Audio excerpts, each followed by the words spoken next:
Hai teman, bantu support aku ya dengan cara subscribe channel ini.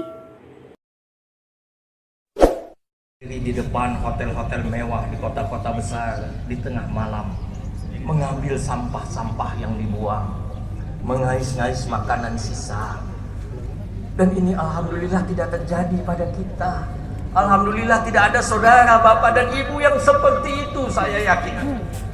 Tapi masih banyak saudara muslim kita yang hidupnya betul-betul dalam kesulitan. Maka hadir Ramadan memberikan sentuhan, mengingatkan kita akan harta yang kita miliki hanyalah titipan Allah. Ramadan mengajarkan kepada kita jangan menjadi orang yang rakus dan serakah, karena tidak ada apa-apa yang kita bawa kepada Allah. Kita sudah menyaksikan banyak kematian, bisa jadi sudah ratusan bahkan ribuan kematian kita lihat. Tak ada seorang pun yang membawa harta dunia. Apa yang dia bawa? Tidak lain hanya amal. Maka jamaah yang dicintai oleh Allah, puasa mengajarkan kita untuk berbagi.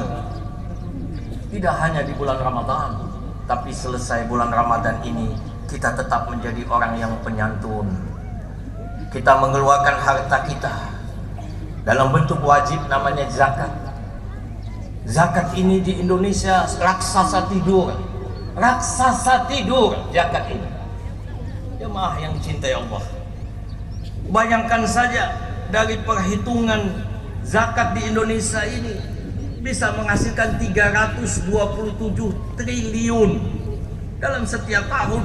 Seandainya umat Islam ini mengerahkan zakatnya 327 triliun. Subhanallah. Tapi apa yang terjadi? Realisasinya hanya 20 triliun, 10%. Demikian di Aceh saya mendapat data bahwa Aceh, provinsi seluruh Aceh ini, zakatnya kalau dikumpulkan tidak kurang 4 triliun. Tapi realisasinya hanya 100 miliar. Ini tantangan berat ya. Alhamdulillah warga Muhammadiyah menjadi contoh.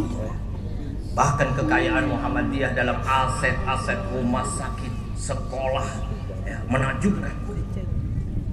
Dan ini bisa menjadi contoh ya, bagaimana membangun ekonomi umat. Jadi sesungguhnya hadirnya syariat zakat membebaskan dari kemiskinan. Dan ini harus dipegang oleh semua orang Islam, apalagi pemimpin-pemimpin Islam. Nabi Muhammad adalah amil pertama. Maka siapa yang menghidupkan amil zakat, menggerakkan zakat, sesungguhnya dia adalah mewarisi sifat kenabian. Dia mewarisi tugas kenabian sebagai orang yang menegakkan. Dan ini adalah perubahan. Perubahan. Di alam ini ada tamsil. Makhluk yang berkuasa dan berubah. Yang pertama ular, yang kedua ular.